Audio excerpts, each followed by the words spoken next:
Welcome to Home Classes, Directorate of School Education Jammu. Myself, Ritika Kapoor, lecturer, Government Girls High Secondary School Satwari. Today our topic is Simple Cash Book or the Single Columnar Cash Book for 11th class. Welcome to Home Classes. Today our topic is Simple Cash Book or the Single Column Cash Book. Cash Book is a subsidiary to the General Ledger in which all the cash transactions during a period are recorded. It means, first of all the cash transactions are recorded in the cash book and that should be related to a particular period. It is a substitute of the ledger for cash and bank accounts. As you know, maximum transactions relate to the cash. जितनी भी transactions आपकी business में होती हैं maximum cash based हैं आपकी, और एक आप अलग से कैश अकाउंट बनाएंगे, बैंक अकाउंट बनाएंगे, तो कैश अकाउंट और बैंक अकाउंट बनाना बहुत इनकन्वीनियंट है when you have a large number of cash transactions. So we maintain a book that is known as the cash book. We maintain a cash book. It is just like a cash account. जैसे आप cash account बनाते हैं इसी तरह से हम एक cash book बनाते हैं जो जर्नल का और लेजर का दोनों का पर्पस सॉल्व कर देगी. हमें कैश अकाउंट बनाने की ज़रूरत नहीं है, बैंक अकाउंट बनाने की ज़रूरत नहीं है. सारी की सारी ट्रांजेक्शन्स हम कैश बुक में रिकॉर्ड करेंगे. It is maintained in the T form. जैसे अकाउंट बनाया जाता है इसी तरह से कैश बुक भी बनाई जाती है. इसकी डेबिट साइड होती है, क्रेडिट साइड होती है. डेबिट साइड को हम रिसीट साइड्स कहते हैं और क्रेडिट साइड को हम पेमेंट साइड कहते हैं. ये इसका फॉर्मेट है. डेट, पर्टिकुलर्स, आप लेजर फोलियो, वोचर नंबर कुछ भी लिखेंगे यहाँ पे, अमाउंट, ठीक है. उसके बाद डेट, पर्टिकुलर्स, वोचर नंबर और द अमाउंट. ये क्रेडिट है आपका, ये डेबिट है. Left hand side is your debit side and right hand side is your credit side. This is your receipt side, this is your payment side. जो आपका आएगा, जो कैश आएगा वो आप डेबिट में रिकॉर्ड करेंगे और कैश आपका जो जाएगा वो आप क्रेडिट में रिकॉर्ड करेंगे. जैसे कैश आपका है, इट इज़ अ एसेट, और एसेट अगर इंक्रीज़ होती है तो डेबिट किया जाता है, एसेट अगर डिक्रीज़ होती है तो क्रेडिट किया जाता है. And more over it's a real account in the traditional way. Traditional में आपका ये कैश जो है ये आपका रियल अकाउंट है, और रियल अकाउंट में debit what comes in, credit what goes out. So when ever cash is coming in the business you have to debit it, and when is moving out then you have to credit it. Now let us explain it with the help of the example. मैंने problem number 1 है आपकी book की, जेके board की book की. Problem number 1 है, enter the following transactions in the cash book of Sanjay Khanna. Cash in hand 5000. This is the opening cash. As you look in the questions, all the transactions are relating to the February, month of the February. So first of all हम ऊपर लिख लेंगे आपका cash book of Sanjay Khanna for the month of February. ठीक है. First transaction is cash in hand 5000. Now मैं आपको record करके बताती हूँ किस तरह से. Cash in hand opening cash है आपका. ये आपका 1 फरवरी को जो कैश आपके हाथ में था that is your opening cash, cash in hand. आप इसको किस तरह से लिखेंगे, इसको लिखेंगे टू बैलेंस ब्रॉड डाउन. कितना है आपका 5000, और डेट आप डाल दीजिए February 1 को टू बैलेंस ब्रॉड डाउन आपका आ गया 5000. Now next transaction is your cash book. क्यों बनाया जाता है, ये बनाया जाता है आपका कि आपको कैश पोजीशन का पता चले कि आपको पहले कितना था, अभी लास्ट में आपके पास कितना कैश बचेगा. तो cash in hand is 5000. Now next transaction is received from Chandu. आपने रिसीव किया, पैसा आया, कितना 12000 आया तो डेबिट की तरफ लिखेंगे. डेबिट की तरफ कितना आया, 12000 आया, हमने 12000 लिख दिया. किस कंटेक्स्ट में आया, टू चंदू, चंदू से आया तो हमने लिख दिया टू चंदू. डेट डाल दीजिए February 4, चंदू से पैसा आया 12000. Now next is your cash purchases. Cash purchases जब आप करते हो तो पैसा आपसे जाता है, पैसा जाता है जब भी आप चीज़ खरीदते हो. तो आपका कितना है, 7000 गया, तो यहाँ पे हम लिख रहे हैं 7000 बाय परचेजेस. किस कंटेक्स्ट में, बाय परचेजेस अकाउंट. तो आप डेट डाल दीजिए February 4, जो भी whatever date is, February 5 I think it is February 5. Now next is your cash sales. Cash sales हैं आपकी 9000. कैश सेल्स होंगी तो आपका पैसा आएगा, पैसा आएगा तो डेबिट की तरफ आप लिखेंगे, 9000 आपका डेबिट की तरफ आ जाएगा और किस कंटेक्स्ट में आ जाएगा, टू सेल्स अकाउंट, और डेट डाल दीजिए आप February 8, ठीक है। Next is your paid rent.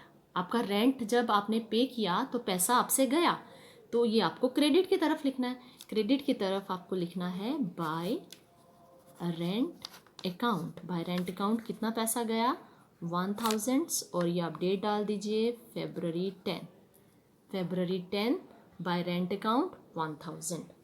Now next is your next transaction is purchase goods for cash. हम कैश ट्रांजेक्शन्स ही लेते हैं कैश अकाउंट में। परचेज गुड्स फॉर कैश, जब परचेजेस हो रही हैं, पैसा जा रहा है, तो 2000 आपसे पैसा जा रहा है, तो आप क्रेडिट की तरफ लिखेंगे 2000 बाय परचेजेस अकाउंट, और whatever date is February 13, February 13, ठीक है। February 13 बाय परचेजेस अकाउंट 2000 आपसे पैसा गया। नाउ नेक्स्ट ट्रांजेक्शन है आपकी sold goods for cash 7000। Sold good for cash, जब आपकी जो चीज़ें हैं वो आप बेच रहे हो तो पैसा आएगा, जब आएगा तो हम डेबिट की तरफ लिखेंगे 7000। किस कंटेक्स्ट में लिखेंगे, सेल्स हुई हैं तो to sales. Sold goods for cash, पैसा आया तो हमने इधर लिखेंगे कितना पैसा आया, 7000, तो यहाँ पर हमने लिख दिया 7000, ठीक है, टू सेल्स अकाउंट, ठीक है। ये आपका है February 15, February 15 to sales account 7000। I hope you are getting all. Next transaction है आपकी, नेक्स्ट ट्रांजेक्शन है आपकी सोल्ड गुड्स टू भाटिया। ये बड़ा ध्यान से देखिए बेटा, सोल्ड गुड्स टू भाटिया, यहाँ पे नाम दिया हुआ है। जब हम चीज़ों को बेचेंगे यहाँ पे नाम दिया है, कैश नहीं है, तो it means it is sold for credit. तो ये डेटर का नाम दिया हुआ है, क्रेडिट सेल्स हम नहीं लेंगे, तो ये वाली ट्रांजेक्शन आपकी कैश बुक में रिकॉर्ड नहीं होगी because it's a credit transaction. Now next is your bought from Raju. आपने Raju, name is given, Raju से ख़रीदा है, आपका ये क्रेडिटर है, आपने ख़रीदा है, उधार पे लिया है 9000, तो बॉट फ्रॉम राजू, तो ये ट्रांजेक्शन भी नहीं आएगी because it's a credit transaction.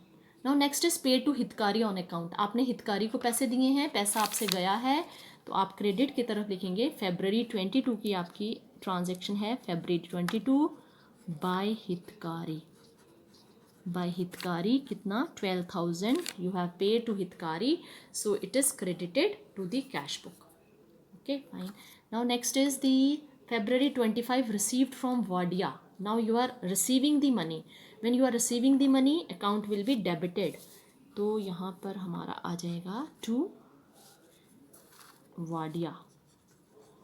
To Wadia कितना पैसा आपने रिसीव किया, ये है 10500, तो 10500 आपने रिसीव किया। डेट डाल दीजिए February 25 डेट है आपकी, आपने रिसीव किया तो इसके डेबिट में आ गया। Now next is your paid salary. Salaries are paid, cash is moving out by salary, so credit करेंगे बाय सैलरीज अकाउंट कितना, 2500, और डेट है आपकी February 27, February 27 by salaries account 2500। Now next is February 28, February 28 paid into bank 8000, paid into bank 8000।